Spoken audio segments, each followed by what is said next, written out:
శ్రీ నగరాల సీతారామస్వామి శ్రీ మహాలక్ష్మి అమ్మవారి దేవస్థానం నూతన పాలక మండలి ఆధ్వర్యంలో ఆలయాలు మరింత పురోగతి సాధించాలని శ్రీ నగరాల సంఘం అధ్యక్షుడు నల్లాన్ సూర్యరావు ఆకాంక్షించారు. శ్రీ నగరాల సీతారామస్వామి శ్రీ మహాలక్ష్మి అమ్మవారి దేవస్థానం నూతన పాలక మండలి ఏకగ్రీవంగా ఎన్నికైన సంగతి తెలిసిందే. ఈ నూతన పాలక మండలి ప్రతినిధులు 27 మందిని చిట్టినగర్ స్థానిక KL Rao Nagar Rakesh public school seminar హాల్లో శ్రీ నగరాల సంఘం ఆధ్వర్యంలో ఘనంగా సత్కరించారు. సంఘ అధ్యక్షుడు నల్లాన్ సూర్యరావు, సంఘ వ్యవస్థాపక అధ్యక్షుడు డాక్టర్ ఎన్వీరావు నేతృత్వంలో పాలక మండలి చైర్మన్ పోతిన బేసుకంఠేశ్వరుడిని ఇతర పాలక మండలి ప్రతినిధులను శాలువాతో ఘనంగా సత్కరించారు. అనంతరం సంఘ అధ్యక్షుడు నల్లాన్ సూర్యరావు, సంఘం వ్యవస్థాపక అధ్యక్షుడు ఎన్వీరావు మాట్లాడుతూ శ్రీ నగరాల సంఘం నేతృత్వంలో శ్రీ సీతారామస్వామి శ్రీ మహాలక్ష్మి అమ్మవార్లు శ్రీ గోదాదేవి సహిత వెంకటేశ్వర స్వామి ఆలయ పాలక మండలిని సత్కరించుకోవడం శుభపరిణామన్నారు. ఈ నూతన పాలక మండలి ఈ 3 దేవాలయాల అభివృద్ధికి తమ వంతు కృషి చేస్తుందన్న ఆశాభావాన్ని వ్యక్తం చేశారు. ఈ సందర్భంగా బేసుకంఠేశ్వరుడు మాట్లాడుతూ శ్రీ నగరాల సంఘం ఆధ్వర్యంలో తమను సత్కరించుకోవడం ఎంతో సంతోషంగా ఉందన్నారు. నగర కుల పెద్దలు అందరి సహాయ సహకారాలతో 3 ఆలయాలకు శక్తి వంచన లేకుండా అభివృద్ధి పదవుల్లో నడిపిస్తామని స్పష్టం చేశారు. ఈ కార్యక్రమానికి ముఖ్య అతిథులుగా జిల్లా సంఘం నాయకులు బెవర శ్రీనివాస్, ఈది ఎల్లారాజారావు, పుట్నూరి శివనాగేశ్వరరావు, అర్బన్ నగరాల సంఘం అధ్యక్షుడు నాగోతి సింహాచలం పాల్గొని ప్రసంగించారు. సంఘ ఉపాధ్యక్షుడు మరిపిళ్ళ రాజేష్, మాజీ కార్పొరేటర్ బాయిన శేఖర్ బాబు, శ్రీరామ్ వెంకట్రావు, రాంపిళ్ళ వాసు, ఇద్దిపిల్లి పవన్, ఈది బాబురావు, జక్కంపూడి పంచాయతీ ఎంపీటీసీ కొరగంచి సత్యనారాయణ, నాగోతి శ్రీనివాసు తదితరులు కార్యక్రమాన్ని నిర్వహించారు. పలువురు నగరాల సంఘ నాయకులు పాల్గొన్నారు.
సీతారామ మహాలక్ష్మి అమ్మవారి దేవస్థానం కమిటీ పాలకవర్గ అందరికీ కూడా బేసి గారి అధ్యక్షత ఏర్పడినటువంటి నూతన కమిటీని శ్రీ నగరాల సంఘం ఆంధ్రప్రదేశ్ అధ్యక్షులు నల్లాని సూర్యారావు గారి అధ్యక్షతన ఈరోజు అందరినీ కూడా సత్కరించడం జరిగింది.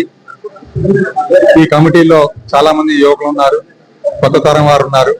వాటి కొత్త బ్లడ్ తో చక్కగా పరిపాలన గావిస్తారని చెప్పేసి 3 సంవత్సరాలు టైం అవ్వగానే మళ్ళా ఎన్నికలు కానీ ఏకాగ్రహం కానీ చేసుకొని ఈ గుడిని అభివృద్ధికి చాలా పాటుపడతారని, అలాగే ప్రభుత్వం నుంచే రావాల్సినటువంటి అనుమతులన్నీ కూడా బేస్ గారు ఆల్రెడీ పొలిటికల్ పార్టీలు ఉన్నారు కాబట్టి వారు తొందరగా తీసుకొచ్చి గుడికి కావాల్సిన అనుమతులన్నీ కూడా తీసుకొస్తారని చెప్పేసి, ఇంకా మన కళ్యాణ మండపాన్ని ఇంకా అభివృద్ధి చేస్తారని చెప్పేసి కోరుకుంటూ నల్లాని సూర్యారావు అధ్యక్షులు ఈ కార్యక్రమం చక్కగా జరిగినందుకు సూర్యారావుని అభినందిస్తున్నాను. అలాగే బేస్ గారికి కంగ్రాచులేషన్స్, వారి టీం కి ప్రత్యేకంగా అభినందనలు, కంగ్రాచులేషన్స్ తెలియజేస్తున్నాను. అందరికీ నమస్కారం అండి. ఈరోజు చాలా శుభదినం. ఎందుకంటే నగరాల ఐక్యతా భావాన్ని తెలియపరుచుకుంటూ నూతనంగా ఇనామినేషన్ గా ఎన్నిక కాబడినటువంటి శ్రీ నగరాల సీతారామ స్వామి మహాలక్ష్మి అమ్మవారి దేవస్థాన కమిటీ అధ్యక్షులు పోతిన బేస్కంటేశ్వర గారికి, అలాగే మిగతా పాలక మండలి సభ్యులందరూ కూడా మా యొక్క అభినందనలు, శుభాభినందనలు. శ్రీ నగరాల సంఘం ఆంధ్రప్రదేశ్ అధ్యక్షుగా నేను అనేక కార్యక్రమాలు చేసినప్పుడు కూడా ఈరోజు చాలా తృప్తికరమైన విషయం. ఎందుకంటే ఇనామినేషన్ గా ఎన్నుకోబడినటువంటి 27 మంది పాలక మండలి సభ్యులు కూడా మీ యొక్క సత్కరించుకోవడం చాలా సంతోషకరమైన విషయం. ఈ కార్యక్రమంలో మా ఫౌండర్ ప్రెసిడెంట్ ఎన్వి రావు గారు, అట్లాగే నేను, మా సెక్రటరీ శ్రీరం వెంకట్రావు గారు, అలాగే కోశాధికారి గారి రాము గారు, అలాగే ఎన్ఎస్ఆర్ బాయన్ శేఖర్ బాబు గారు, అలాగే కృష్ణా జిల్లా సంఘం అధ్యక్షులు బెవర శ్రీనివాసరావు గారు, అలాగే నాగో సింహాచలం గారు అందరూ కలిపి కార్యక్రమం నిర్వహించడం చాలా సంతోషకర విషయం.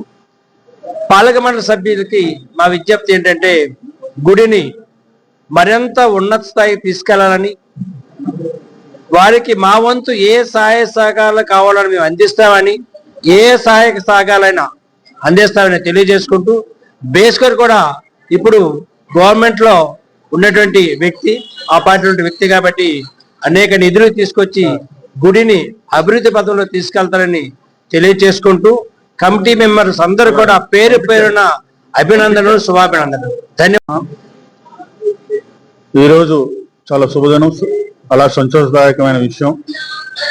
శ్రీ నగరాల సంఘం ఆంధ్రప్రదేశ్, కృష్ణా జిల్లా నగరాల సంఘం, విజయవాడ అర్బన్ నగరాల సంఘం అందరూ కలిసి ఈరోజు మాకు నూతనంగా ఎన్నుకోబడిన శ్రీ నగరాల సీతారామ స్వామి శ్రీ మహాలక్ష్మి వారి దేవస్థానాల నూతన పాలకవర్గ సభ్యులందరినీ కూడా ఇక్కడికి పిలిచి వారు మమ్మల్ని అందరినీ అభినందించి మమ్మల్ని అందరినీ కూడా ముందుకు తీసుకెళ్ళడానికి, సత్కరించి ముందుకు తీసుకెళ్లి మా మీద మంచి చైతన్యాన్ని, మా బాధ్యతలను చైతన్యం చేయడానికి పూనుకున్నారు.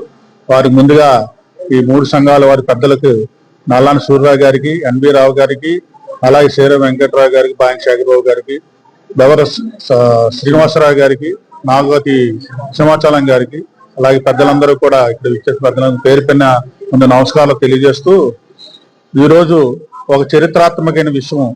మా నగరాల సీతారామ స్వామి మహాలక్ష్మి దేవస్థానంలో 25 సంవత్సరాల తర్వాత ఎలక్షన్స్ లేకుండా అందరినీ మెప్పించి అందరి సహాయ సహకారాలతో, అన్ని సంఘాలు, అన్ని పెద్దలు, కుల పెద్దలు అందరి సహాయ సహకారాలతో మమ్మల్ని అందరినీ కూడా ఏకగ్రీయంగా మా 27 మందిని దేవాలయానికి పంపించడం నిజంగా సూచకం. మా మీద చాలా బాధ్యతతో, మా మీద నమ్మకంతో ఏదైతే ఈ బాధ్యతలు మాకు అప్పచెప్పారో ఆ బాధ్యతల్ని తూచా తప్పకుండా నెరవేర్చి అమ్మవారు మహాలక్ష్మి వారికి, అలాగే సీతారామచంద్ర ప్రభుకి, గోదాదేవి పద్మ సమేత వెంకటేశ్వర స్వామి దేవాలయాలకి అన్నిట్లో కూడా మేము భక్తి శ్రద్ధలతో మా సేవా కార్యక్రమాలను కూడా ఇంకా మంచి కార్యక్రమాలు చేస్తూ, ఉత్సవాలు కానీ ఊరిని అన్ని కూడా చాలా వైభవంగా మంచి స్థాయికి తీసుకెళ్తామని, అలాగే ఆలయాల అభివృద్ధి కానీ కళ్యాణ మండల అభివృద్ధిలో కూడా అందరి దాతల సహాయ సహకారాలతో, పెద్దల సహాయ సహకారాలతో దానికి మంచి ఉన్నత స్థితి, ఉజ్వల భవిష్యత్తు తీసుకెళ్లడానికి మాకు అమ్మవారు పరిశీలించి మాకు ఆ శక్తిని ప్రసాదించాలని మనస్ఫూర్తిగా కోరుకుంటూ మేము మాకు ఇచ్చిన కాల పరిమితిలో మాకు ఎంతవరకు మేము చేయగలమో అంతకంటే మించి మేము దాన్ని ప్రయత్నం చేసి అభివృద్ధికి ముందుకు తీసుకెళ్తామని మీ అందరి తరఫున మాకు పెట్టిన బాధ్యతను నెరవేర్స్తామని మరొకసారి మీ అందరికి తెలియజేస్తూ ఈ రోజు ఇక్కడ సత్కరించిన మరొకసారి పెద్దలందరికీ కూడా నమస్కారం. Like, subscribe and press the bell icon for new updates.